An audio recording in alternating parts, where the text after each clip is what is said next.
الدين النصيحة صدق رسول الله صلى الله عليه وسلم. ബഹുമാനപ്പെട്ട ഈ മഹത്തായ സംഗമത്തിൽ, സമ്മേളനത്തിൽ സുന്നത്ത് ജമാഅത്തിന്റെ തനതായ മാർഗം വിരിച്ചു തരാൻ ഇവിടെ എത്തിച്ചേർത്ത ബഹുമാനപ്പെട്ട അലവി ദാരിമി അവർകളെ, ബഹുമാനപ്പെട്ട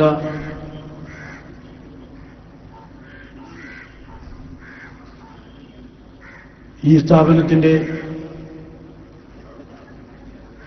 സന്തതിയും ഇവിടത്തെ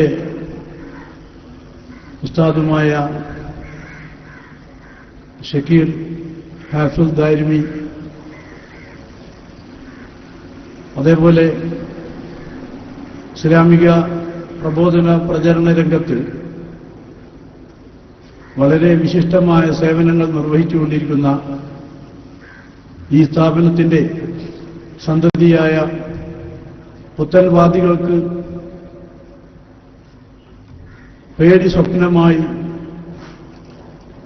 രംഗപ്രവേശം ചെയ്തിരിക്കുന്ന ബഹുമാനപ്പെട്ട അബൂബക്കർ ദാരിമി, ബഹുമാനപ്പെട്ട ആസിഫ് ദാരിമി, അതേപോലെ ഈ സ്ഥാപനത്തിന്റെ ദാവാ കോളേജിന്റെ പ്രധാന ഉസ്താദായ ബഹുമാനപ്പെട്ട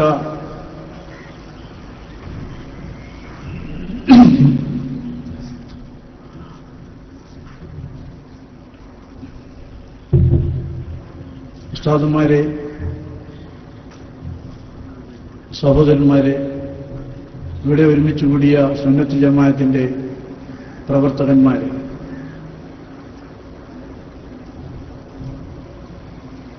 നമ്മുടെ മുസ്ലിം സമൂഹത്തിൽ വളരെയേറെ വിവാദങ്ങളും വളരെ സങ്കീർണമായ പ്രശ്നങ്ങളും പ്രതിപാദിച്ചുകൊണ്ടിരിക്കുന്ന, വിവാദങ്ങൾ നടന്നുകൊണ്ടിരിക്കുന്ന ഒരു കാലഘട്ടമാണിത്. കാരണം തനതായ ഇസ്ലാമിക മാർഗത്തിൽ നിന്ന് വ്യതിചലിച്ചുകൊണ്ട് പല പുത്തനാശയങ്ങളും മുസ്ലിങ്ങളെ തെറ്റിദ്ധരിപ്പിക്കാൻ വേണ്ടി പലരും പല സ്വന്തമായ അഭിപ്രായങ്ങൾ പുതുതായും ആദ്യം പറഞ്ഞത് പിന്നീട് നിഷേധിച്ചും കൊണ്ട് പല കോലാഹലങ്ങളും നടന്നുകൊണ്ടിരിക്കുകയാണ്. ഈ ഒരു സാഹചര്യത്തിൽ സത്യം ജനങ്ങൾക്ക് വിവരിച്ചു കൊടുക്കേണ്ടത് വളരെ അത്യാവശ്യമായ കാര്യമാണ്. ഇന്നത്തെ കാലഘട്ടം വളരെ ശാസ്ത്രീയമായി പുരോഗതി പ്രാപിച്ച കാലഘട്ടത്തിൽ ഇസ്ലാമിന്റെ കാര്യങ്ങളും വളരെ സുതാര്യമായ തരത്തിൽ ഇന്നത്തെ കാലഘട്ടത്തിന് അനുസൃതമായിട്ട് തന്നെ വിവരിച്ചു കൊടുക്കേണ്ടത് പ്രബോധകന്മാരുടെ ചുമതലയുമാണ്. മാത്രമല്ല, അങ്ങനെ വസ്തുനിഷ്ഠമായും സത്യസന്ധമായും കാര്യങ്ങൾ വിവരിച്ചു കൊടുക്കണമെന്നും വേണമെങ്കിൽ വാദപ്രതിവാദങ്ങളും ഈ തരത്തിലുള്ള അഭിമുഖങ്ങളും ഉണ്ടാവണമെന്നും അല്ലാഹു തആല അവന്റെ പരിശുദ്ധ ഖുർആനിലൂടെ പ്രബോധകന്മാരെ ഉണർത്തിയിട്ടുണ്ട്. എന്തിനാണ് ഈ കോലാഹലങ്ങൾ എന്ന് ഇന്ന് ചില ആൾക്കാർ ചോദിച്ചു തുടങ്ങിയിട്ടുണ്ട്. അത് അവരുടെ ചില താൽപര്യങ്ങൾ നടക്കാതെ പോയതുകൊണ്ടോ അതല്ലെങ്കിൽ അവർ ഏതൊരു പ്രസ്ഥാനത്തിന്റെ പേരിൽ വളർന്നു വലുതായോ ആ പ്രസ്ഥാനത്തെ ഇകഴ്ത്താനും തരം താഴ്ത്താനും വേണ്ടിയുള്ള ശ്രമമാണോ എന്തോ എന്ന് മനസ്സിലായില്ല. സമസ്തയുടെ ലേബിളിൽ അറിയപ്പെട്ടിരുന്ന ചിലരൊക്കെ, അതിന്റെ പ്രസംഗകരും പ്രചാരകരുമായി രംഗത്ത് വന്ന ചിലരൊക്കെ ഇപ്പോഴെന്തിനാണ് ഇത്തരത്തിലുള്ള കോലാഹലങ്ങൾ, ക്ലിപ്പിംഗ് എന്നൊക്കെ പറഞ്ഞു തുടങ്ങിയിരിക്കുകയാണ്. അത് ഈ മഹത്തായ സുന്നത്ത് ജമാഅത്ത് അതേപോലെ ഇസ്ലാമിക പ്രചാരണ മാർഗങ്ങൾ വളരെ ശാസ്ത്രീയമായി മുന്നോട്ട് പോകുമ്പോൾ നമ്മുടെ സമസ്തയെയും സുന്നത്തി ജമാഅത്തിന്റെ പ്രവർത്തനത്തെയും ഒരു പതിറ്റാണ്ട് പിന്നിലേക്ക് വലിച്ച് പിറകോട്ട് മാറ്റണമെന്ന് ഉദ്ദേശിക്കുന്നവർ മാത്രമേ അത്തരം ചോദ്യങ്ങൾ ഉന്നയിക്കുകയുള്ളൂ. കാരണം പരിശുദ്ധ ഇസ്ലാം അത് വാദപ്രതിവാദമായാലും വയലായാലും ഉപദേശമായിരുന്നാലും അത് ആവശ്യമായ ഘട്ടങ്ങളിൽ അത് ചെയ്യേണ്ടത് തന്നെയാണ്. ഒരു പ്രബോധകന്റെ കടമയാണ്. ഏതെങ്കിലും തരത്തിൽ ഇസ്ലാമിന്റെ ദൗത്യം പറഞ്ഞുകൊടുത്താൽ പോരാ, എല്ലാവർക്കും മനസ്സിലാകുന്ന ഭാഷയിൽ ഓരോരുത്തരുടെയും മനഃശാസ്ത്രമനുസരിച്ച് ആ വിഷയങ്ങൾ അവതരിപ്പിക്കണമെന്നാണ് അല്ലാഹു പറയുന്നത്. ഉദൂ ഇലാ സബീലി റബ്ബിക ബിൽ ഹിക്മതി വൽ മൗഇദത്തിൽ ഹസനതി വജാദിൽഹും ബില്ലതി ഹിയ അഹ്സൻ ഇന്ന റബ്ബക ഹുവ അഅലമു ബിമൻ ളല്ല അൻ സബീലിഹി വഹുവ അഅലമു ബിൽ മുഹ്തദീൻ. അത്തരക്കാരോട് നമുക്ക് പറയാനുള്ളത്, ഞങ്ങൾ പരിശുദ്ധ ഖുർആനിന്റെ മാർഗം അവലംബിച്ചുകൊണ്ടാണ് ഇസ്ലാമിക പ്രബോധനം ചെയ്യുന്നത് എന്നാണ്. മുഴുവൻ ജനങ്ങളെയും ഇസ്ലാമിക പ്രബോധനത്തിലൂടെ നേർമാർഗത്തിലേക്ക് കൊണ്ടുവരേണ്ട ബാധ്യത പണ്ഡിതന്മാർക്കുണ്ട്. അങ്ങനെയുള്ള പ്രബോധകന്മാർ ഏതെല്ലാം മാർഗം സ്വീകരിക്കണമെന്നും പരിശുദ്ധ ഖുർആൻ പറഞ്ഞിട്ടുണ്ട്. അല്ലാഹു പറയുന്നത് ഉദൂ ഇലാ സബീലി റബ്ബിക, നിന്റെ രക്ഷിതാവായ അല്ലാഹുവിന്റെ മാർഗത്തിലേക്ക് നീ ജനങ്ങളെ ക്ഷണിക്കുക. ജനങ്ങളെന്ന് പറഞ്ഞാൽ ഈ ആയത്തിന്റെ തഫ്സീരിൽ എല്ലാ മുഫസ്സിരീങ്ങളും പറയുന്നുണ്ട്, ഈ ജനങ്ങൾ എന്ന് പറഞ്ഞാൽ മൊത്തം ജനമാണ്. പരിശുദ്ധ ദീനുൽ ഇസ്ലാം വന്നിരിക്കുന്നത് മാനവരാശിക്ക് മൊത്തം നേർമാർഗം കാണിക്കാനാണ്. യാ അയ്യുഹന്നാസ് എന്ന് പറഞ്ഞുകൊണ്ടാണ് പരിശുദ്ധ ഖുർആനിന്റെ എല്ലാ ഉദ്ബോധനങ്ങളും പലയിടങ്ങളിലും ആരംഭിക്കുന്നത്. മാത്രമല്ല മുഴുവൻ മാനവരാശിക്കും അനുഗ്രഹീതനായിട്ടാണ് അന്ത്യപ്രവാചകൻ അവതീർണനായത്. പരിശുദ്ധ ഖുർആനെ പറ്റി പറയുന്നത് ഹുദൽ ലിന്നാസ്, മാനവരാശിക്ക് സന്ദേശം എന്നാണ്. അപ്പോൾ ഇസ്ലാമിക പ്രബോധനം എല്ലാവരെയും ക്ഷണിക്കേണ്ടതായതുകൊണ്ട് അല്ലാഹു പറയുന്നു ഉദൂ ഇലാ റബ്ബിക, നീ അല്ലാഹുവിന്റെ മാർഗത്തിലേക്ക് ജനങ്ങളെ ക്ഷണിക്കുക, ബിൽ ഹിക്മതി വൽ മൗഇദത്തിൽ ഹസനതി എന്ന്. ഈ ആയത്തിന്റെ തഫ്സീറിലാണ് മുഫസ്സിരീങ്ങൾ പറയുന്നത്, മനുഷ്യവിഭാഗം അവരുടെ മാനസികമായ അവസ്ഥ 3 തരത്തിലായിരിക്കും. ബുദ്ധിപരമായി 3 തരക്കാരായിട്ട് മനുഷ്യരെ വിഭജിക്കണം. ഒന്ന് നല്ല കൂർമ്മ ബുദ്ധിയുള്ളവർ, എത്ര സത്യം ഏത് തരത്തിലുള്ള തരത്തിൽ താത്വികമായിട്ട് സംസാരിച്ചാൽ മനസ്സിലാകുന്ന, തത്വശാസ്ത്രം പറഞ്ഞാൽ മനസ്സിലാകുന്നവർ. മറ്റൊരു വിഭാഗം അത്ര കൂർമ്മത എത്തിയിട്ടില്ലാത്ത പക്വബുദ്ധികളുള്ളവർ, അവർക്ക് വലിയ തത്വശാസ്ത്രം പറഞ്ഞാൽ മനസ്സിലാവുകയില്ല. മൂന്നാമത്തെ വിഭാഗമാണ് വിമർശന ബുദ്ധികൾ. ഈ 3 തരത്തിലുള്ള ബുദ്ധി മാത്രമേ ലോകത്തുള്ളൂ എന്ന് മുഫസ്സിരീങ്ങൾ പറയുകയാണ്. ഈ 3 വിഭാഗത്തെയും ഇസ്ലാമിലേക്ക് ക്ഷണിക്കേണ്ടതുണ്ട്. അതുകൊണ്ട് അല്ലാഹു പറയുന്നു, നബിയെ തങ്ങൾ ഇസ്ലാമിലേക്ക് പ്രബോധനം ചെയ്യുക, ഇലാ റബ്ബിക ബിൽ ഹിക്മതി, താത്വികങ്ങളായ കാര്യങ്ങൾ ഉദ്ധരിച്ചുകൊണ്ട്, തത്വങ്ങൾ പ്രസംഗിച്ചുകൊണ്ട്. ഇത് തത്വജ്ഞാനങ്ങളും തത്വശാസ്ത്രങ്ങളും മനസ്സിലാക്കുന്ന പൂർവ്വബുദ്ധികളെ ഉദ്ദേശിച്ചിട്ടാണ് അല്ലാഹു ഇത് പറഞ്ഞത് എന്ന് മുഫസ്സിരീങ്ങൾ വ്യക്തമാക്കുകയാണ്. രണ്ടാമതായി അല്ലാഹു പറയുന്നു വൽ മൗഇദത്തിൽ ഹസന, നല്ല ഉപദേശം നൽകിയും കൊണ്ടും ജനങ്ങളെ ക്ഷണിക്കുക. വെറും തത്വശാസ്ത്രം പറഞ്ഞാൽ മനസ്സിലാകാത്ത വഴ പറഞ്ഞിട്ട് ജനങ്ങളെ ആകർഷിക്കേണ്ടത് അങ്ങനെയും ചെയ്യുക എന്ന് രണ്ടാമതായി അല്ലാഹു പറയുന്നു. മൂന്നാമതായി പറയുന്നു വജാദിൽഹും ബില്ലതി ഹിയ അഹ്സൻ, ഏറ്റവും നല്ല മാർഗം ഉപയോഗിച്ചുകൊണ്ട് വാദപ്രതിവാദങ്ങൾ നടത്തി, വാദമുഖങ്ങൾ ഉന്നയിച്ചുകൊണ്ട്, തർക്കിച്ചുകൊണ്ട്, അവരുടെ ചോദ്യങ്ങൾക്ക് മറുപടി പറഞ്ഞുകൊണ്ട് അവരെയും നിങ്ങൾ ഇസ്ലാമിലേക്ക് ക്ഷണിക്കുക എന്ന് പറഞ്ഞത് മൂന്നാമത്തെ വിമർശന ബുദ്ധികളെ ഉദ്ദേശിച്ചിട്ടാണെന്ന് പരിശുദ്ധ ഖുർആനിൽ പറയുന്നു. അതുകൊണ്ട് ബഹുമാനപ്പെട്ട സമസ്തയും അതേപോലെ ഇസ്ലാമിന്റെ സംസ്കാരം, ഇസ്ലാമിന്റെ സുന്ദരമായ മുഖം, അഹ്ലുസുന്നത്ത് വൽ ജമാഅത്ത് പ്രസംഗിക്കുന്നവർ അവരെങ്ങനെ പ്രസംഗിക്കണമെന്ന് ഏതെങ്കിലും ഒരാൾ പറഞ്ഞിട്ട് ഞങ്ങൾ കേട്ടുകൊള്ളണമെന്നില്ല. പരിശുദ്ധ ഖുർആനിൽ വളരെ സൃഷ്ടിപരമായ മാർഗങ്ങൾ നല്ല മാർഗങ്ങൾ ഉപയോഗിച്ചുകൊണ്ട് വാദപ്രതിവാദങ്ങൾ സംവാദങ്ങൾ നടത്തി വജാദിൽഹും ബില്ലത്തി ഹിയ അഹ്സൻ എന്ന് അല്ലാഹു തആല പറഞ്ഞിട്ടുണ്ട്.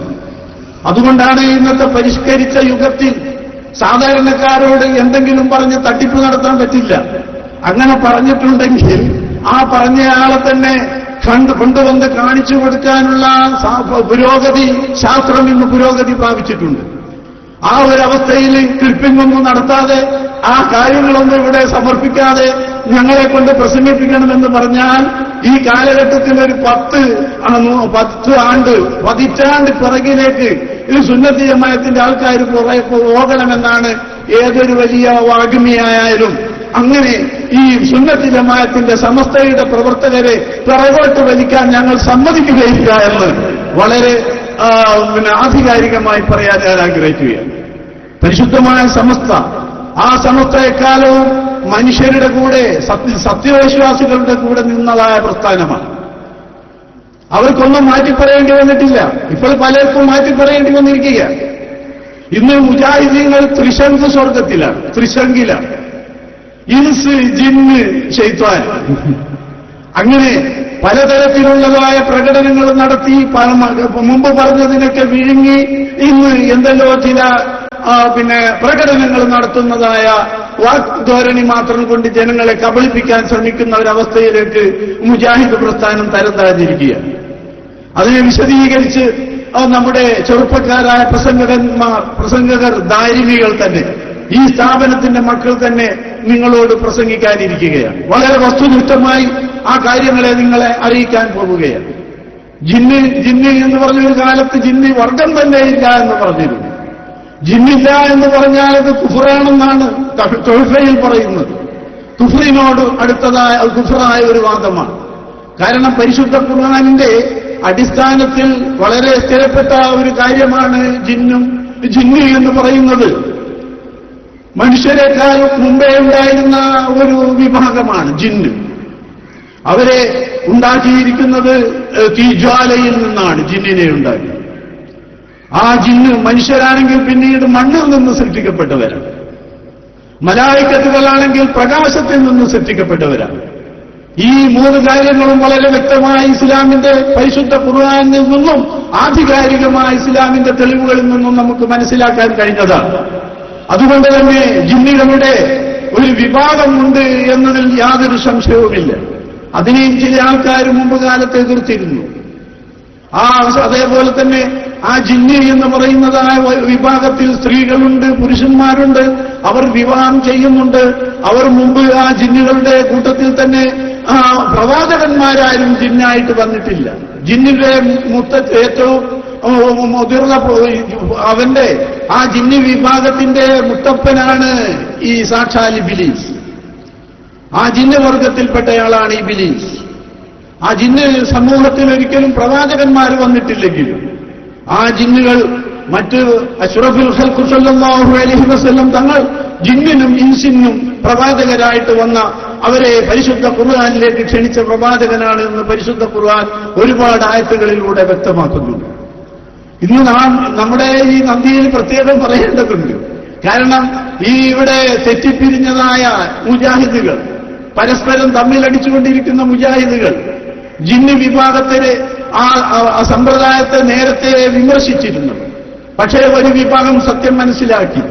കാരണം ജിന്നിന്റെ ബാധയുണ്ടെന്ന്, അതേപോലെ ജിന്ന് കാരണം രോഗങ്ങളുണ്ടാകുമെന്നും ആ ജിന്ന് ബാധയെ ഒഴിപ്പിക്കാൻ സാധിക്കുമെന്നുമൊക്കെ അവരുടെ നേതാക്കൾ തന്നെ അവരുടെ കിതാബുകളിൽ പറഞ്ഞിരിക്കുകയാണ്. ഇബ്നു തൈമിയയും അതേപോലെ തന്നെ ഇബ്നു ഖയ്യിമുമെല്ലാം അതിന്റെ ആൾക്കാരാണ്. അതുകൊണ്ടാണ് മുജാഹിദീങ്ങളിൽ നിന്നുള്ള നല്ലൊരു വിഭാഗം ജിന്നിന്റെ ബാധയെപ്പറ്റി ജിന്നിനെ സംബന്ധിച്ച് ഇപ്പോൾ വിശ്വസിച്ചു തുടങ്ങിയിരിക്കുന്നത്. അഷ്റഫുൽ ഖൽഖ് സല്ലല്ലാഹു അലൈഹി വസല്ലം തങ്ങളുടെ അടുക്കൽ ഒരു സ്വഹാബി ജിന്ന് ബാധിച്ച ഒരു കുട്ടിയെ കൊണ്ടുവരികയുണ്ടായി. ഭ്രാന്തൻ പോലെ കളിക്കുന്ന സംസാരിക്കുന്ന കുഞ്ഞിനെ റസൂലുള്ളാഹിന്റെ അടുക്കൽ കൊണ്ടുവന്നപ്പോൾ അഷ്റഫുൽ ഖൽഖ് സല്ലല്ലാഹു അലൈഹി വസല്ലം യാ അബ്ദുല്ലാഹ് ഉഖ്റജ് മിൻ ഹാദൽ ഗുലാം എന്ന് നബി സല്ലല്ലാഹു അലൈഹി വസല്ലം മന്ത്രിച്ചു. ആ കുട്ടിയെ ഒരടിയടിച്ചു. ജിന്നൊഴിപ്പിക്കാൻ ചിലരടിക്കുന്നില്ല, അതുപോലെ റസൂലുള്ള അടിച്ചു എന്ന് ഇമാം അഹ്മദ് റളിയല്ലാഹു അൻഹു റിവായത്ത് ചെയ്ത ഹദീസാണ്. ഈ ഹദീസ് സ്വഹീഹാണെന്നും ഈ കുട്ടിയുടെ ശരീരത്തിന്റെ അകത്ത് നിന്ന് പുറപ്പെട്ടതിന് രോഗമെല്ലാം ഭ്രാന്തെല്ലാം മറിച്ച് പിശാചിനെയാണ് പ്രവാചക ശ്രേഷ്ഠൻ പുറത്തു കൊണ്ടുവന്നത് എന്നും അത് സലഫിയായ പണ്ഡിതന്മാര് രേഖപ്പെടുത്തിയിരിക്കുകയാണ്. അതേപോലെ തന്നെ ഇബ്നു തൈമിയ്യയും ഇബ്നു ഖയ്യിമുമെല്ലാം അത് ശരിവച്ചിരിക്കുകയാണ്. ഈ ഹദീസ് സ്വഹീഹാണ്. റസൂലുള്ളാഹി സ്വല്ലല്ലാഹു അലൈഹി വസല്ലം ആ കുട്ടിയിൽ നിന്ന് പുറത്തു കൊണ്ടുപോയത് അതിനെ ബാധിച്ച ജിന്നാണ്, ശൈത്താനാണ് എന്ന് പിന്നെ അൽബാനി, നാസറുദ്ദീൻ അൽബാനിയെ പോലെയുള്ളവർ അവരുടെ കിതാബുകളിൽ രേഖപ്പെടുത്തിയിരിക്കുകയാണ്. അപ്പോൾ എന്റെ പ്രിയമുള്ള സഹോദരന്മാരെ, വെറുതെ ജനങ്ങളെ കബളിപ്പിച്ചുകൊണ്ട് മുജാഹിദ് പ്രസ്ഥാനക്കാര് ഇനിയും കുറെ ആൾക്കാര് നല്ലതിലേക്ക് തിരിച്ചു വരാൻ ബാക്കിയുണ്ട്. അവരും ഇൻഷാ അല്ലാഹ് ഭാവിയിൽ വന്നിരിക്കും. കാരണം ആ ഏറ്റവും വ്യക്തമായ കാര്യങ്ങൾ അവരുടെ തന്നെ പണ്ഡിതന്മാര് പറഞ്ഞ കാര്യങ്ങളാണ്. ആ കാര്യങ്ങളെ എത്ര കാലം അവർക്ക് കണ്ണടച്ചിരുത്താക്കാൻ കഴിയും? അങ്ങനെ അവരിൽ നിന്ന് തന്നെ ഓരോ വിഭാഗക്കാര് ഇതാ വന്നുകൊണ്ടിരിക്കുകയാണ്. വലിയ തീവ്രവാദത്തിൽ നിന്ന് പിന്നീട് താഴോട്ട് പോയി. പക്ഷേ അവർക്ക് രക്ഷപ്പെടണമെങ്കിൽ അഹ്ലുസുന്നത്ത് വൽ ജമാഅത്തിന്റെ പാതയിലേക്ക് അവസാനമായി വന്നാലേ അവർക്ക് രക്ഷപ്പെടാൻ സാധിക്കുകയുള്ളൂ എന്നതൊരു യാഥാർത്ഥ്യമാണ്. പരിശുദ്ധ ദീനുൽ ഇസ്ലാമിന്റെ സുന്ദരമായ മുഖങ്ങളെയാണ് അഹ്ലുസുന്നത്ത് വൽ ജമാഅത്ത് ഇവിടെ സമർപ്പിക്കുന്നത്. അഹ്ലുസുന്നത്ത് വൽ ജമാഅത്ത് ഇവിടെ സമർപ്പിക്കുന്നത് പരിശുദ്ധമായ തനതായ മുഖമാണ്. അത് ജനങ്ങളെ മനസ്സിലാക്കി കൊടുക്കേണ്ടത് കാലഘട്ടത്തിന് അനുസൃതമായിട്ട് മനസ്സിലാക്കി കൊടുക്കണം. അതുകൊണ്ടാണ് ഇപ്പൊ അടുത്ത കാലത്തായിട്ട് ക്ലിപ്പിങ്ങും മറ്റുള്ള കാര്യങ്ങളൊക്കെ നമ്മൾ ഇന്ന് കാലം വളരെ പുരോഗതി പ്രാപിച്ചിരിക്കുകയാണ്. ഇവിടെ നമ്മളുടെ കാതങ്ങളകലെ നടക്കുന്നതായ പ്രസംഗങ്ങളും പ്രഭാഷണങ്ങളും ഇവിടെ നമ്മളുടെ കയ്യിലിരിക്കുന്ന നമ്മളുടെ മൊബൈൽ ഫോണിൽ കേട്ടുകൊണ്ടിരിക്കുകയാണ്. നമ്മുടെ ജാമിയ ദാറുസ്സലാം ജാമിയ നൂരിയ അറബിക് കോളേജിൽ ജാമിയ നൂരിയ പട്ടിക്കാട് കോളേജിൽ സമ്മേളനം നടന്നുകൊണ്ടിരിക്കുകയാണ്.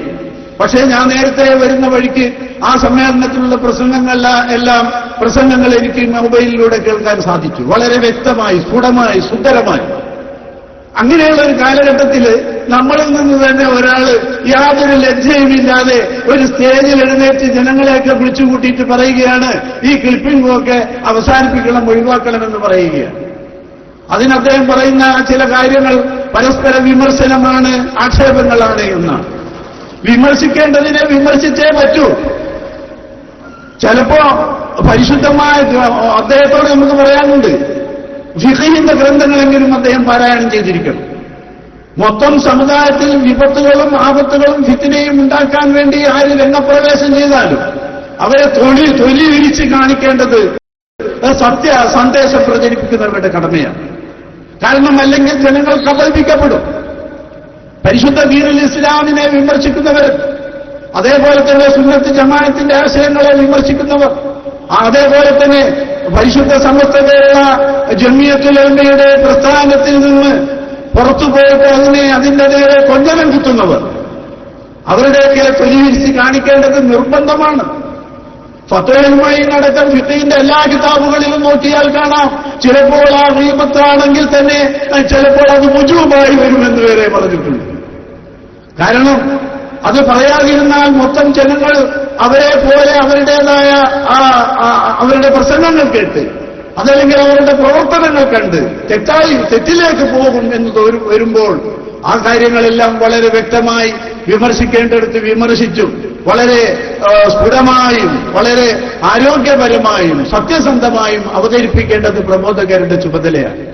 അതുകൊണ്ട് തന്നെയാണ് അല്ലാഹു തആല പറഞ്ഞത്, ജനങ്ങളുടെ മനഃശാസ്ത്രം അനുസരിച്ച് അവരെ ദീനിലേക്ക് ക്ഷണിക്കേണ്ടതാണെന്ന്. സംശയമുള്ളവരുടെ സംശയത്തിന് നിവാരണം വരുത്താൻ വേണ്ടി വജാദിൽഹും ബില്ലത്തി ഹിയ അഹ്സൻ, സൃഷ്ടിപരമായ മാർഗങ്ങൾ ഉപയോഗിച്ചുകൊണ്ട് അവരുമായിട്ട് സംവദിക്കേണ്ടതാണെന്നും അല്ലാഹു തആല പരിശുദ്ധ ഖുർആനിൽ പറയുകയാണ്. ആ ഖുർആനിന്റെ അടിസ്ഥാനത്തിൽ തന്നെയാണ് ഇവിടെ സത്യം യാഥാർത്ഥ്യം മനസ്സിലാക്കി കൊടുക്കാൻ വേണ്ടി ചെറുപ്പക്കാരായ നമ്മളുടെ പണ്ഡിതന്മാർ, സുന്നത്ത് ജമാഅത്തിന്റെ പ്രവർത്തകന്മാർ, ബഹുമാനപ്പെട്ട ദാരിമികൾ തന്നെ നമ്മെ അഭിമുഖീകരിച്ചുകൊണ്ട് പ്രസംഗിക്കുന്നു. കാരണം ദാരിമികളുടെ പരാമർശം ചെയ്തുകൊണ്ട് ഇവിടെ ചില മുജാഹിദ് പ്രസ്ഥാനക്കാര് ഇവിടെ നിന്ന് പ്രസംഗിച്ച് തടിയെടുത്തിട്ടുണ്ട്. അതുകൊണ്ട് അവരെ വെറുതെ വിടുകയില്ലെന്നും ആ കാര്യങ്ങൾ അക്കമിട്ട് സുന്നത്ത് ജമാഅത്തിന്റെ കാര്യങ്ങൾ ഞങ്ങൾക്ക് പറയാനുണ്ട് എന്നുള്ള ഒരു പ്രഖ്യാപനത്തോടുകൂടെയാണ് ബഹുമാനപ്പെട്ട ദാരിമി പണ്ഡിതന്മാർ ഇവിടെ നിങ്ങളെ അഭിമുഖീകരിക്കാൻ പോകുന്നത്. അതുകൊണ്ട് ഞാൻ കൂടുതൽ പറഞ്ഞ് അവരുടെ സമയം നഷ്ടപ്പെടുത്താൻ ഞാൻ ഉദ്ദേശിക്കുന്നില്ല. ഇൻഷാ അല്ലാഹ് സുന്നത്ത് ജമാഅത്തിനെ സംബന്ധിച്ച് ഇന്ന് വളരെയധികം ശ്രദ്ധിക്കേണ്ട ഒരു അവസരമാണ്. മുസ്ലിം സമുദായം ഉടയേണ്ടിയിരിക്കുന്നു. കാരണം സുന്നത്ത് സമുദായത്തിന്റെ നേരെ, ഇസ്ലാമിന്റെ നേരെ പല ശത്രുക്കളും വാപൊളിച്ചുകൊണ്ടിരിക്കുകയാണ്. ഈ അടുത്ത കാലത്ത് നമ്മളുടെ കരളിന്റെ കഷ്ണമായി നമ്മളുടെ നെഞ്ചിലേറ്റി നാം ആദരിക്കുന്ന ബഹുമാനിക്കുന്ന ശരീഅത്തിന്റെ നേരെയും കൂടി കൈവച്ചു തുടങ്ങിയിരിക്കുകയാണ്. ശരീഅത്ത് വ്യവസ്ഥിതികൾക്കെതിരെ, ആ ശരീഅത്തിനെ തരം താഴ്ത്തുന്ന തരത്തിൽ, അതല്ലെങ്കിൽ ആ ശരീഅത്തിനെ നിസ്സാരവൽക്കരിക്കുന്ന തരത്തിൽ ശരീഅത്ത് നിയമം എന്ന് പറഞ്ഞാൽ മുഹമ്മദും കൂട്ടരും കെട്ടിച്ചമച്ചതാണെന്ന് ജനങ്ങളെ തെറ്റിദ്ധരിപ്പിക്കുന്ന വിധത്തിലുള്ള ചില പരാമർശങ്ങളും വാദകോലാഹലങ്ങളും ഈ അടുത്തായി നടന്നുകൊണ്ടിരിക്കുന്നത് നിങ്ങൾ അറിയുന്ന യാഥാർത്ഥ്യം. പക്ഷേ മുസ്ലിം സമുദായം പ്രത്യേകം ശ്രദ്ധിക്കേണ്ടതുണ്ട്. ആ പണ്ടേ പലതരത്തിലുള്ള ആക്ഷേപങ്ങൾക്കും വിമർശനങ്ങൾക്കും വിധേയരായിട്ടുണ്ട്. പ്രത്യേകിച്ച് നമ്മൾ ന്യൂനപക്ഷമായതുകൊണ്ട് മറ്റുള്ള ആൾക്കാർ എന്തെങ്കിലും ഒരു കാരണം കണ്ടാൽ അത് പിടിച്ചു തൂങ്ങിയും കൊണ്ട് ഇസ്ലാമിനെ വിമർശിക്കുന്ന, ഇസ്ലാമിന്റെ സംസ്കാരത്തെ തരം താഴ്ത്തി കാണിക്കുന്ന ഒരു പ്രവണത അടുത്ത കാലത്തായി കൂടുതൽ പ്രകടമായി കാണുന്നുണ്ട്. ശരീഅത്ത് വ്യവസ്ഥയെ സംബന്ധിച്ച് അവർക്ക് ആക്ഷേപിക്കാൻ വഴിയൊരുക്കിയത് എന്താണെന്ന് വെച്ചാൽ, പുതിയൊരു നിയമമനുസരിച്ച് വിവാഹ പരിധിയെ സംബന്ധിച്ച് വിവാഹ പരിധിയിൽ ആ നിയമം കർശനമാക്കാൻ വേണ്ടി ഗവൺമെന്റ് ഉദ്ദേശിച്ചപ്പോഴാണ്. ഞാനതിനെ സംബന്ധിച്ച് വിശദീകരിച്ച് പറയുന്നില്ല. പക്ഷേ അതും ശരീഅത്ത് നിയമത്തിനെ വ്യംഗ്യമായി ചോദ്യം ചെയ്യുകയും ആ ശരീഅത്തിന് അത് സ്വന്തം മനുഷ്യന്മാർ കെട്ടിച്ചമച്ചതാണ് എന്ന് ജനങ്ങളിൽ വരുത്തി തീർക്കാനുള്ള പ്രവണതയാണ് സത്യവിശ്വാസികൾ മനസ്സിലാക്കുന്നത്. ഈ ഒരു പ്രവണത എന്ന് പുതുതായി തുടങ്ങിയതല്ല. ഇസ്ലാമിന്റെ ആവിർഭാവം മുതൽ തന്നെ ജാഹിലിയ്യ കാലത്തിന് ശേഷം ഇസ്ലാം ഇവിടെ വന്നപ്പോൾ തന്നെ അബൂജഹൽ പ്രകൃതികൾ ചെയ്ത കാര്യത്തിന്റെ ആവർത്തനം മാത്രമാണ്. പരിശുദ്ധ ഖുർആനിലൂടെ അത് നമുക്ക് മനസ്സിലാക്കാൻ കഴിയും. നബി സല്ലല്ലാഹു അലൈഹി വസല്ലം തങ്ങൾ ഇസ്ലാമിന്റെ പ്രബോധനവുമായിട്ട് വന്നപ്പോൾ പ്രവാചക ശ്രേഷ്ഠൻ കൊണ്ടുവന്നത് സ്വന്തം കെട്ടിച്ചമച്ച കഥകളാണെന്നും, അതല്ലെങ്കിൽ പൂർവികരിൽ നിന്ന് കടമെടുത്തതാണെന്നും, അതല്ലെങ്കിൽ എന്തോ ഒരു മാരണമാണെന്നും മന്ത്രമാണെന്നൊക്കെ ആക്ഷേപിച്ചവരുണ്ടായി. പക്ഷെ അവരൊക്കെ അതിന്റെ മുമ്പിൽ പരാജയപ്പെട്ടുപോയി. ഖുർആനിന്റെ ഓരോ സൂക്തങ്ങളുടെ മുമ്പിലും അവർ അതിന്റെ അപരമമായ, അത്ഭുതകരമായ, അവാച്യമായ അതിന്റെ ശക്തിവിശേഷത്തിന്റെ മുമ്പിൽ അവർ പരാജയമടഞ്ഞു തുടങ്ങി. അപ്പോഴാണ് അവർ ഗതി കിട്ടാതെ പറഞ്ഞത്, നിങ്ങൾ ഈ ഇസ്ലാമിന്റെ ഖുർആനിന്റെ നിയമങ്ങൾ, ഇസ്ലാമിന്റെ ശരീഅത്ത് നിയമങ്ങൾ അതൊന്ന് ഭേദഗതി വരുത്തുകയോ അതല്ലെങ്കിൽ ഇന്ന് പറയുന്നത് പോലെ ഒരു ഏക സിവിൽ കോഡ് നിയമം ഉണ്ടാക്കുകയോ ചെയ്യണമെന്ന്. എന്നിട്ട് അബൂജഹൽ പ്രകൃതികൾ പ്രവാചകനെ സമീപിച്ചു. പ്രവാചക ശ്രേഷ്ഠനോട് പറഞ്ഞു, മുഹമ്മദേ, ഞങ്ങൾ നിന്നെ കൊണ്ട് വിശ്വസിക്കാം. പക്ഷേ ഞങ്ങളുടെ സംസ്കാരവും നിന്റെ സംസ്കാരവും, നീ പറഞ്ഞ നിയമങ്ങളും ഞങ്ങളുടെ നിയമങ്ങളും കൂട്ടിക്കുഴച്ചുകൊണ്ട് ഒരു പുതിയ നിയമം കൊണ്ടുവരികയാണെങ്കിൽ, ഒരു സങ്കര നിയമം കൊണ്ടുവരികയാണെങ്കിൽ, ഒരു സങ്കര ഖുർആൻ കൊണ്ടുവരികയാണെങ്കിൽ ഞങ്ങൾ നിന്നെ കൊണ്ട് വിശ്വസിക്കാമെന്ന് പ്രവാചകനോട് പറയുകയുണ്ടായി. അത് അല്ലാഹുവിന്റെ ഖുർആനിൽ പറയുന്നു, പരലോക വിശ്വാസമില്ലാത്തവർ, നിരീശ്വരവാദികൾ പണ്ടുമുതലേ തുടങ്ങിയതാണ്. ഇന്നും ഇസ്ലാമിനെതിരെ എന്തെങ്കിലും സന്ദർഭം കിട്ടുമ്പോൾ അത് ഉപയോഗിക്കാൻ വേണ്ടി നിരീശ്വരവാദികൾ വളരെ വളരെ സജീവമായി രംഗത്തുണ്ട്. യുക്തിവാദികളുണ്ട്, മതനിഷേധികളുണ്ട്, ഉൽപ്പതിഷ്ടുക്കളുണ്ട്, അതേപോലെ ചില ഘട്ടങ്ങളിൽ പുത്തൻവാദികളുമുണ്ട്. അല്ലാഹു പറയുന്നു, നമ്മൾ നാളെ പരലോകത്തെ അഭിമുഖീകരിക്കേണ്ടി വരും, പരലോകമുണ്ട് എന്ന് വിശ്വസിക്കാത്ത, അങ്ങനെ ഒരു അവസ്ഥയുണ്ടെന്ന് വിശ്വസിക്കാത്തവർ പറയും. പരലോകത്തെ തള്ളിപ്പറയുന്ന നിരീശ്വരവാദികൾ പറയും, ഈ ഖുർആനിൽ വൈരിഹാദ, നബിയെ ഇതല്ലാത്ത ഒരു ഖുർആൻ നിങ്ങൾ കൊണ്ടുപോകാം. ഈ ഖുർആനിന്റെ നിയമവും ശരീഅത്തും ഞങ്ങൾക്ക് സാധ്യമല്ല. ഔ ബദ്ദിൽഹു, അല്ലെങ്കിൽ ഭേദഗതി വരുത്തുക. അങ്ങനെ ഈ ഒരു പുതിയ ഖുർആൻ അതാണ് ശരീഅത്ത് നിയമം ഭേദഗതി വരുത്തണമെന്നും, ശരീഅത്തിലുള്ള വൈവാഹിക ജീവിതത്തെ സംബന്ധിച്ച്, ത്വലാഖിനെ സംബന്ധിച്ച്, അതേപോലെ തന്നെ നിക്കാഹിനെ സംബന്ധിച്ച് പരിശുദ്ധമായ ഇസ്ലാമിക ശരീഅത്ത് എന്ന് പറഞ്ഞാൽ അത് ഖുർആനിന്റെ നിയമമാണ്, ഹദീസിലൂടെ വിവരിച്ചു തന്നതാണ്, ബഹുമാനപ്പെട്ട സ്വഹാബത്തിന്റെ ഇജ്മാഅ്. ഇതാണ് ഈ ശരീഅത്തിലെ നിയമം എന്ന് പറയുന്നത്. അതുതന്നെയാണ് അന്ന് അബൂജഹലും കൂട്ടരും റസൂലുള്ളാഹിനോട് വന്നിട്ട് പറഞ്ഞത്, ഈതിബി ഖുർആനിൻ ഗൈരി ഹാദാ ഔ ബദ്ദിൽഹു, ഇതല്ലാത്ത ഒരു ഖുർആൻ നീ കൊണ്ടുവാ, അതല്ലെങ്കിൽ ഇതിലൊന്ന് ഭേദഗതി വരുത്തുക. ഖുൽ, അല്ലാഹു പറഞ്ഞു നബിയെ തങ്ങൾ അവരോട് മറുപടി പറയണം, മാ യകൂനു ലി അൻ ഉബദ്ദിലഹു മിൻ തിൽഖാഇ നഫ്സി, എന്റെ സ്വാഭിപ്രായം അനുസരിച്ച് ഇതിൽ ഭേദഗതി വരുത്താൻ പാടില്ല. ഞാൻ സ്വന്തം കെട്ടിച്ചമച്ചതല്ല ഇത്. ഇന്നത്തബിയു ഇല്ലാ മാ യുഹാ ഇലയ്യ, എന്നോട് എന്താണോ ദിവ്യബോധനം വഹിയുള്ളത്, ആ വഹീനെ നിങ്ങൾക്ക് ഞാൻ കൊണ്ടുവന്നു തരിക എന്ന ഒരു പ്രബോധകൻ അതല്ലെങ്കിൽ ഒരു പ്രവാചകന്റെ ഉത്തരവാദിത്വമേ എനിക്കുള്ളൂ. ഇത് അല്ലാഹുവിന്റെ നിയമമാണ് എന്ന് നബിയെ തങ്ങൾ അവരോട് പറയുക.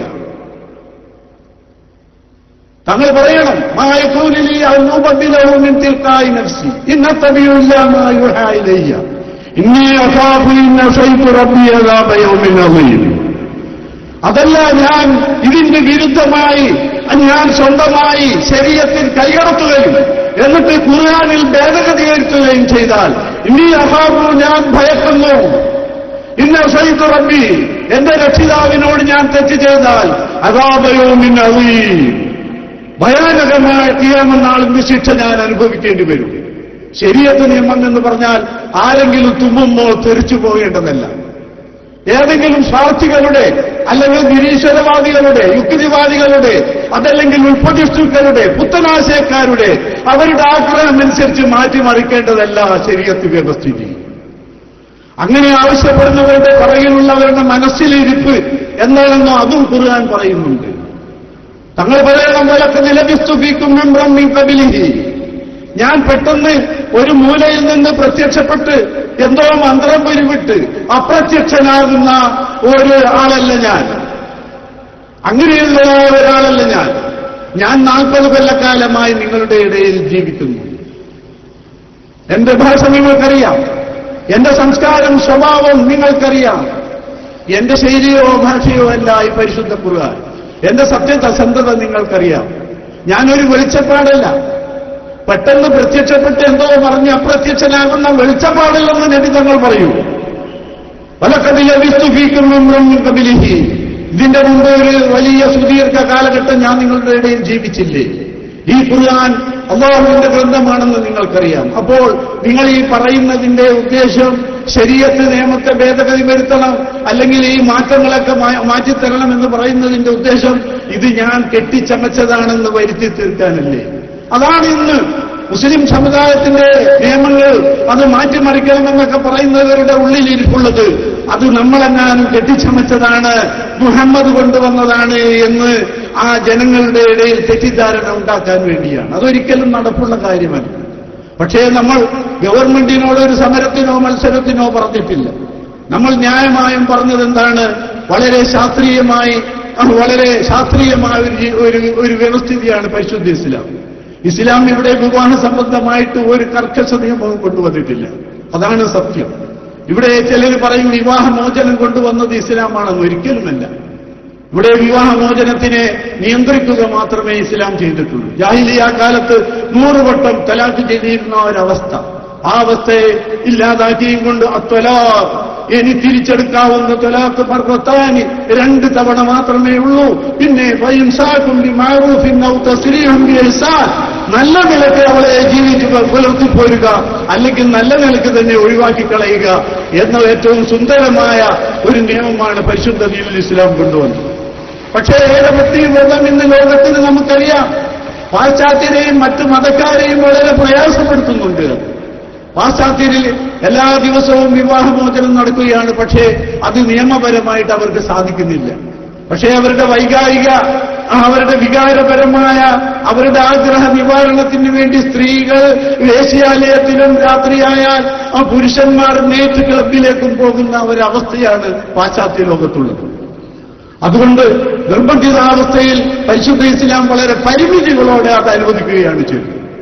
അതേപോലെ കൂടുതൽ വിവാഹം ചെയ്യുക എന്നത് പരിശുദ്ധ ദീനുൽ ഇസ്ലാം വളരെ നിയമാനുസൃതം. ഞാനിപ്പോൾ ഇത് അവിടെ വിശദീകരിക്കുന്നില്ല, കാരണം നാം പ്രതീക്ഷിച്ചുകൊണ്ടിരിക്കുന്ന പ്രസംഗം തുടങ്ങാനിരിക്കുകയാണ്. പക്ഷെ ഞാൻ പറഞ്ഞു വരുന്ന ഇന്നത്തെ സാഹചര്യം പറഞ്ഞതാണ്. വെറുതെ അനാവശ്യമായി ശരീഅത്ത് നിയമത്തെ സംബന്ധിച്ച് മുസ്ലിങ്ങളായ നമ്മളും ശരിക്കും മനസ്സിലാക്കിയിട്ടില്ല. പത്രകോളങ്ങൾ വായിച്ചാൽ അതേപോലെ മറ്റ് മാധ്യമങ്ങളിലൂടെ ഇസ്ലാമിനെ മനസ്സിലാക്കാതെയാണ് പലരും സംസാരിക്കുന്നത്. ഇസ്ലാമിന്റെ ശരീഅത്ത് വ്യവസ്ഥിതി മനുഷ്യന്മാർ കെട്ടിച്ചമച്ചതല്ല. അത് അള്ളാഹുവിന്റെ നിയമമാണ്, അത് വളരെ പ്രായോഗികമാണ്, അത് കാലഘട്ടത്തിന് അനുസൃതമാണ് എന്ന് തെളിയിക്കപ്പെട്ടിട്ടുണ്ട്. ഉദാഹരണമായിട്ട് ഞാൻ ഒന്ന് മാത്രം പറഞ്ഞ് അവസാനിപ്പിക്കാം. അതായത് പരിശുദ്ധ ദീനുൽ ഇസ്ലാമിൽ മനുഷ്യന്റെ ലൈംഗികമായ വികാരശമനത്തിന് ഒരൊറ്റ മാർഗമേ ഉള്ളൂ, വിവാഹം മാത്രം. അതുകൊണ്ട് ആ വിവാഹം മാത്രമാണെന്നതുകൊണ്ട് മറ്റു മാർഗങ്ങൾ പരിശുദ്ധ ഇസ്ലാം മതം സ്വീകരിക്കുന്നില്ല. ഇസ്ലാം ആ പറഞ്ഞ മുദ്രാവാക്യമാണ് ഇന്ന് ലോകത്ത് മുഴങ്ങിക്കേൾക്കുന്നത്. വൈവാഹിക വിവാഹവേദിയിൽ ആദ്യം തന്നെ ഒരു പുരുഷനും സ്ത്രീയും തമ്മിൽ നിക്കാഹ് നടത്തുമ്പോൾ അവിടെയുള്ള ഖതീബ് ഖാദി പറയുന്നത്, ഖുതുബ ഓതുന്നത്, അലാ ഇന്നല്ലാഹ അമറനാ ബിന്നിക്കാഹ് വനഹാനാ അനിസ്സിഫാർ. അല്ലാഹു തആല കുടുംബ ബന്ധങ്ങൾ അനുവദിച്ചിരിക്കുന്നു, അതേപോലെ വിവാഹേതര ബന്ധങ്ങൾ അല്ലാഹു നിഷിദ്ധമാക്കിയിരിക്കുന്നു. ഇന്ന് ലോകം കോടിക്കണക്കിന് ഡോളർ ചെലവഴിച്ചിട്ടാണ് ഈ മുദ്രാവാക്യം കേൾപ്പിക്കുന്നത്. നമ്മളുടെ റേഡിയോ നിലയങ്ങളും കുറേ മാസം അത് പബ്ലിഷ് ചെയ്തിരുന്നു, അത് പ്രസിദ്ധീകരിച്ചിരുന്നു, പറഞ്ഞുകൊണ്ടിരുന്നു. ലോകത്ത് കോടിക്കണക്കിന് ഉറുപ്പിക ആഫ്രിക്കൻ അതേപോലെ തന്നെ പാശ്ചാത്യ നാടുകൾ ചെലവഴിക്കുന്നു. എന്നിട്ട് അവര് പറയുകയാണ്, വിവാഹ കുടുംബജീവിതം ഭദ്രമാക്കുക, വിവാഹേതര ബന്ധങ്ങൾ സൂക്ഷിക്കുക. അങ്ങനെ എയ്ഡ്സിനെ ഇല്ലായ്മ ചെയ്യാൻ വേണ്ടി ലോകം നിശ്ചയിച്ച ഒരു മുദ്രാവാക്യമാണ് ഈ മുദ്രാവാക്യം. കോടിക്കണക്കിന് രൂപ ചെലവഴിച്ചിട്ടാണ് മാധ്യമങ്ങളിലൂടെ ഇത് ജനങ്ങളെ കേൾപ്പിക്കുന്നത്. 1400 വർഷം മുമ്പേ പരിശുദ്ധ ഇസ്ലാം ലോകത്തോട് കേൾപ്പിച്ചു, അലാ ഇന്നല്ലാഹ അമറനാ ബിന്നിക്കാഹ് വനഹാനാ അനിസ്സിഫാർ. അല്ലാഹു കുടുംബ ബന്ധം അനുവദിച്ചിരിക്കുന്നു, വിവാഹേതര ബന്ധം നിഷിദ്ധമാക്കിയിരിക്കുന്നു. അതുകൊണ്ട് ഇസ്ലാം കുട്ടികളെ 16-18 വയസ്സ് വരെ നിർബന്ധിച്ച് കാത്തിരിപ്പിച്ചാൽ അതിൽ പ്രശ്നങ്ങൾ ഉണ്ടാകുമെന്ന് കരുതി നിർബന്ധിതാവസ്ഥയിൽ അങ്ങനെ ചെയ്യേണ്ടി വന്നാൽ അതിന്റെ ഇസ്ലാമിക നിയമം ശരീഅത്തനുസരിച്ചുള്ള അനുവാദം അത് നമ്മളുടെ മൗലികാവകാശമാണ്, അത് ഗവൺമെന്റ് തരണമെന്നേ സുന്നത്ത് ജമാഅത്ത് പറഞ്ഞിട്ടുള്ളൂ. അത് ന്യായമായ ചോദ്യമല്ല. അതുകൊണ്ട് അതറിയാതെ പരിശുദ്ധ സുന്നത്ത് ജമാഅത്തിന്റെ സമസ്തയുടെ നേരെയൊക്കെ ആക്ഷേപകരമായ കാര്യങ്ങൾ പറയുന്നത് ഒരിക്കലും, പ്രത്യേകിച്ച് നമ്മുടെ മുസ്ലിം സമൂഹം അത് മനസ്സിലാക്കണമെന്ന് മാത്രം പറഞ്ഞുകൊണ്ട് ബിസ്മില്ലാഹിർ റഹ്മാനിർ റഹീം എന്ന തിരുനാമത്തിൽ ഈ മഹത്തായ യോഗം ഉദ്ഘാടനം ചെയ്തതായി പ്രഖ്യാപിച്ചുകൊണ്ട് ഞാൻ ഉപസംഹരിക്കുന്നു. വആഖിറു ദഅവാനാ അൽഹംദുലില്ലാഹി റബ്ബിൽ ആലമീൻ. അസ്സലാമു അലൈക്കും വറഹ്മത്തുള്ളാഹി.